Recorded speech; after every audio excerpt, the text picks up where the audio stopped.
Hello, আসসালামু আলাইকুম বন্ধুরা। আমি নেহা। তোমাদের সঙ্গে চলে এসেছি আরও একটি নতুন রেসিপি নিয়ে। তোমাদের কাছে পুরনো বাট আমার কাছে নতুন। আমি যেহেতু রান্নাবান্না পারি না, তো তাই আমি একটু চেষ্টা করছি, রান্না শিখছি আর কি।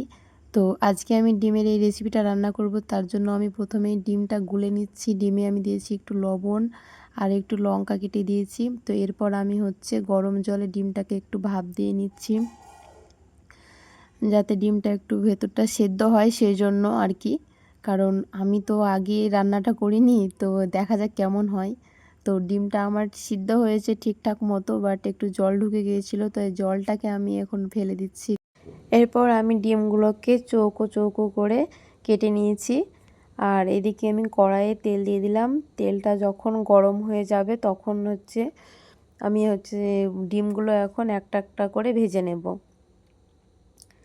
তো এরপর আমি লাল লাল করে ডিমটা ভেজে নিচ্ছি, কারণ লাল লাল করে ভাজার যে কোনো জিনিসই আমি খুব পছন্দ করি।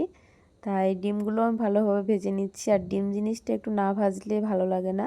তো ডিমটা ভাজা হয়ে গেছে, এরপর আমি একটা একটা করে তুলে নিচ্ছি। তো তারপর সেই কড়াইয়ে তেল ছিল, সেই তেলের ওপরে পেঁয়াজ, লঙ্কা এসব কিছু দিয়ে দিয়েছি। আর টমেটো কাটা ছিল, টমেটোগুলো দিয়ে, আর মশলা আগেই বানিয়ে রেখেছিলাম, সেই মশলাটা দিয়ে দিচ্ছি। এবার ভালোভাবে কষিয়ে নেব মশলাটা।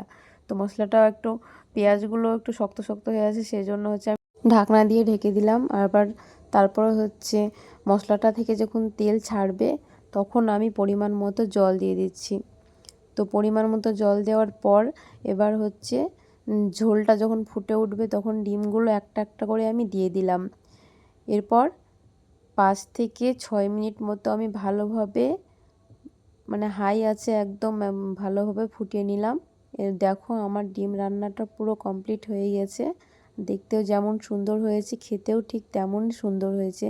আজকের ভিডিওটা এই পর্যন্তই। দেখা হচ্ছে অন্য কোনো ভিডিওতে।